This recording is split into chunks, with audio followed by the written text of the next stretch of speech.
ሰላም ክቡራት ተኸታተልቲ ቻናልና ከመይ ቀኒኹም እምበኣርገዝ ካብ ዝሓለፈ ቪድዮ ክንቅፅል ከለና ሎሚ ድማ ብዛዕባ ስታይልስ ኤንድ ኢፌክትስ ኢን ኤክሴል ክንርኢ ኢና ካብኡ ከዓ ሮው ከመይ ጌርና ሄድ ከም ንውስኾ ኮሎመን ከመይ ጌርና ዊድስ ከም ንውስኽ ክንርኢ ኢና ካብኡ ከዓ ብዛዕባ ራፕ ቴክስት እውን ንብሎ ነገር ክህሉ እዩ ንሪኦ ነገራት ምስ ኤግዛምፕላት ክንርኢ ኢና ካብኡ ቀፂልና እንደገና ቴክስት ከመይ ጌርና ሮቴት ንገብር ዝብል እውን ክንርኢ ኢና ኣብ ሓደ ሴል ቴክስት ከመይ ጌርና ሮቴት ክንገብር ንኽእል ዝብል ክንርኢ ኢና ቀፂልና ድማ ብዛዕባ ቦርደርስ እውን ክንርኢ ኢና ስለዚ ብጠቕላላ ብዛዕባ ፎርማቲንግ ንርኢ ኢና ብሰፊሑ ምክንያቱም ሓደ ኣብ ኤክስኤል እቲ ዋና ዓብዪ ሪፖርትና ፅቡቅ ክኸውን እንተኮይኑ ፎርማቲንጉ ፅቡቅ ክኸውን ኣለዎ ስለዚ ሎማዓንቲ እቶም ቤዚክ ዝበሃሉ ብዛዕባ ፎርማቲንግ ክንርኢ ኢና ነዚ ቻናል እዚ ሓደሽቲ ዝኮንኩም ሰባት ፕሊዝ ሰብስክራይብ ብምግባር ነዚ ቪድዮ እዚ ጀምርዎ እዚ ቪድዮ እዚ ድማ ኣድላይ ብጣዕሚ ትብልዎ ትኾንኩም ከዓ ላይክን ሼርን ብምግባር ንካሊእ ንክባፃሕ ግበሩ ስለዚ ናብ ትምህርትና ክንመፅእ ከለና ሕዚ እዚኣቶም ዘለዉ ባህጊ ካምፓኒ ዝበሃል ሴልስ ኣይተም ዝሸጦም እዮም ስለዚ ኣብዚ ክንሪኣ ከለና እዛ ባህጊ ቴክ ካምፓኒ ትብል ሕዚ ንክነዕብያ ተኮይንና እንታይ ክንገብር ኣለና ኣብዚኦም ኤቢሲዲ ብዝሓለፈ ዝረኣናዩ ኤቢሲዲ ዝብሉ እዚኦም ኮሎመናት እዮም ሮባት ከዓ 1 2 3 ዝብል ኣለና ንጎኒ እንድሕር ኮይኑ ሮው ይበሃል ንታሕቲ እንድሕር ኮይኑ ከምዚ ከዓ ኮሎመን ይበሃል ስለዚ ኣብዚ ክነዕቢ ተኮይንና እንታይ ክንገብር ንኽእል ኣብዚ ኣብ መንጎ ኤምቢ ዘላ እዛ ዝኒኣ ኮሎመን ክንዕብያ ተኮይንና ናብዚ ሲምፕሊ ክሊክ ጌርና ድራግ ክንገብራ ከለና ከምዚ ክትዓብየልና ትኽእል ክንምልሳ ከለና ከዓ ከምዚ ክትምለሰና ትኽእል ማለት እዩ ካሊእ ሮው ከዓ ከመይ ጌርና ኢና ክነዕብዮ ንኽእል ከመይ ጌርና ኢና ክነንእሶ ዝኽእል ንዝብል ከዓ ከምዚ ጌርና ክነዕብዮ ንኽእል ከምዚ ጌርና ከዓ ክነንእሶ ንኽእል ስለዚ ሮውን ኮሎመንን ብከምዚ ብድራግ ብምግባር ክነዕብዮምን ክነንእሶምን ንኽእል ኢና እቲ ካሊእ ከዓ ኩሉ ብሓደ ግዜ ዘሴም ሳይዝ ንብሃብ ከዓ እንታይ ኢና ክንገብር ንኽእል ኖርማሊ ኣብዚ መጀመርያ ሰሌክት ንገብር ሞ ነቶም ዘለዉ ሰሌክት ምስ ገበርናዮም ኣብዚ መፂና ከምዚ ክንውስኽ ከለና ኩሉ ብሓደ ግዜ ናብዚ ይውስኸልና ወይ ከዓ ሮው ይሰፍሐልና ማለት እዩ እዚ ክነፅብሮ ከለና ከዓ ኩሉ ብሓደ ግዜ ከምዚ ይፀበልና ኖርማሊ ከዚ ኣብ ማይክሮሶፍት ኤክስኤል እቲ ሓዱሽ ብሄቨር እንታይ እዩ ቦታ እንድሕር ፀይቡ ከምዚ ዓይነት ናይ መሳልን ምልክት እዩ ዘርእየና ከምዚ ዓይነት ናይ መለሳልን ምልክት ኣብ ሽትና ወይ ከዓ ኣብ ኤክስኤል እንድሕር ርኢና ቦታ ፀይቡ ኣሎ ማለት እዩ ስለዚ ኣብዚ ሕዚ ድብል ክሊክ ተገይረያ እዚኣ ከምዚ የብል ኣሎ በቂ ዝኾነ ወይ ከዓ እኹል ዝኾነ ቦታ ኣለዎ ይህበና ኣሎ ማለት እዩ እቲ ካሊእ ከዓ ኣብዚ ሕዚ ታይትላት ኣለዉ ምሽ ሕጂ ኣብዚ ኣይተምስ ዝብሉ ዝርዝር ኣለዎ ኣብዞም ኣይተምስ ዝርዝር ከዓ ኣይተም 1 ኣይተም 2 ኣይተም 3 እዚኣቶም ታይትላት እዮም ኣብ ትሕቲኦም ዘለዉ ከዓ ቫልዩ እዩ ዋጋ እዩ ስለዚ ነዚኣቶም ከዓ ቦልድ ክገብር ተደልየ እንታይ ይገብር ኣብዚ ክሊክ ይገብር እሞ ድራግ ገይረ ከምዚ ገይረ የፀልሞ ካብኡ ኣብዚ ቢ ትብል ኣላ እዚ ቦልድ ክገብሮ ተኮይነ ከምዚ ገይረ ቦልድ ክገብሮ ይኽእል ከለር እውን ፊል ክገብሮ ተደልየ ከለር ክቐብኦ ተደልየ እውን ከምዚ ገይረ ከለር ክቐብኦ ይኽእል ነቲ እንትን ማለት እዩ ከምዚ ገይሩ ክቕበአለ ይኽእል ወይ ከዓ ስታይሉ ከምዚ ዓይነት ስታይል ይሕሸኒ እንድሕር ኢለ ካብዚኦም ደስ ዝበለና ስታይል መሪፅና ከምዚ ዓይነት ስታይል ክንገብሮ ንኽእል ማለት እዩ ስለዚ ከምዚ ጌርና ከዓ ቦልድ ክንገብሮ ንኽእል ቶም ፅሑፋት ከምዚ ቦልድ ይኾኑልና ማለት እዩ ስለዚ እቲ ካሊእ ከዓ ኣብዚ ከዓ እቲ ባህጊ ካምፓንን ሴልስ ኣይተምን ንማእኸል ከምፅኦም ትኾነ እንታይ ክገብር ኣለኒ እዚኦም ሰሌክት ይገብሮም እሞ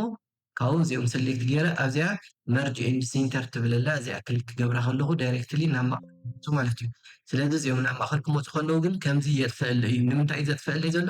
ምክንያቱ መርጅ ስለ ዝገብሮ ዘለኹ ክልቲኡ እዩ ሕጂ እዚ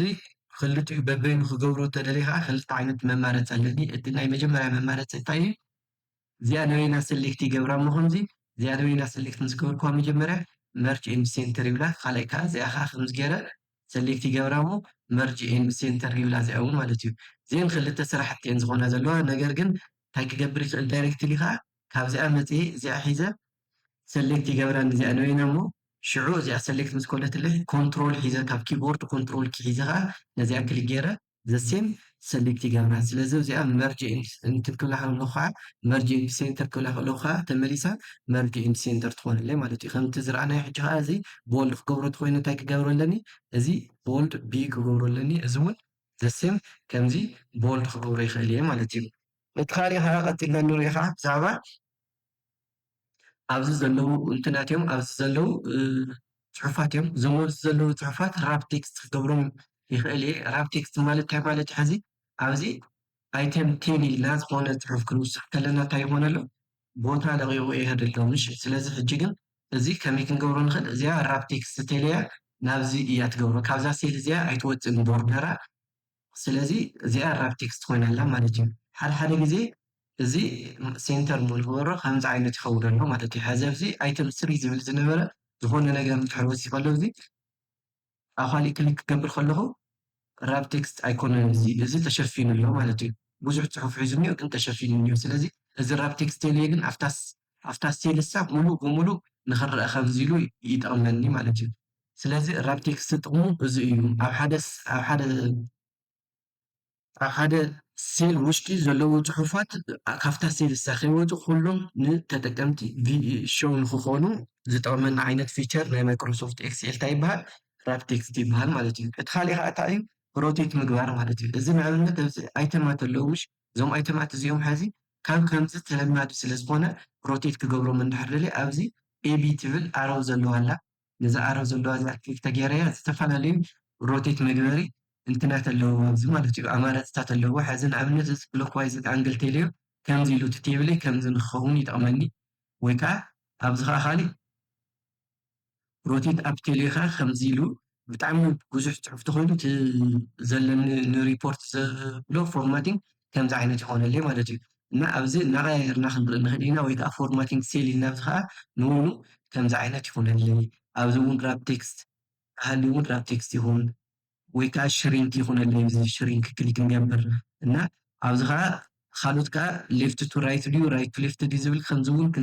ከም ንኽእል ከምዚ ተጌርናይ ከዓ ከምዚ ይኹነና ኣሎ ማለት እዩ እና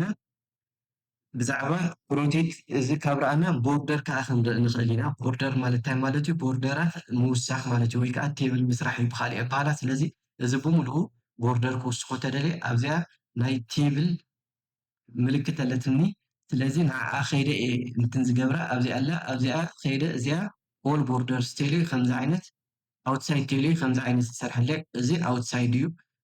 እዚ ኣይደለኹም ግን ኦል እየ ዝደሊ ከምዚ ቴልዩ ከዓ እዚ ቦርደር እዩ ገይሩለይ ዘሎ ግን እዚኦም ኦል ቦርደራት ቴልዩ ከዓ ከምዚ ዓይነት ሪፖርት ይሰርሐለይ ማለት እዩ ስለዚ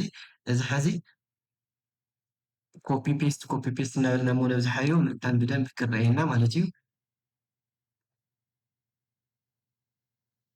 ስለዚ እዚ ሕዚ ከመይ ይኸውን ኣሎ ማለት እዩ ከምዚ ዓይነት ቴብል ይኸውን ኣሎ ማለት እዩ ካሊእ ከዓ ኣብዚ ከዓ እቶም መስመራት ባዕሎም እውን ክንመርፆም ንኽእል ኢና እንታይ ዓይነት መስመራት ከም ዝኾኑ ኣብዚ ክንመርፅ ንኽእል ኢና እቶም ላይናት እንዳብዚ ከይድና ሞር ላይንስ ክንብል ንኽእል ኣብዚ ካብዞም ሞር ላይናት እዚኦም ሕዚ እዚ ዓይነት እንድሕር ደልየ ሕዚ ከምዚ ዓይነት ይቕይረለይ ማለት እዩ ወይ ከዓ ካልኦት ዝተፈላለዩ ላይናት ኣለዎ እዚ ካብኣቶም መሪፅና ቲክ ቦርደር ዝብል ኣሎ ቲክ ቦርደር እንድሕር ክገብሮ ደልየ ከዓ ቲክ ቦርደር ከምዚ ኖርማል ኣሽሙ ኮይኑ እቲ ኣውት ሳይድ ግን ከምዚ ዓይነት ድሙቕ ነገር ክገብርለይ ይኽእል ማለት እዩ ስለዚ ክቡራት ተኸታተልትና እዚኦም ቤዚክ ዝኾኑ ናይ ማይክሮሶፍት ኤክስኤል ንፎርማቲንግ ዝጠቕሙና ፊቸራት ኢና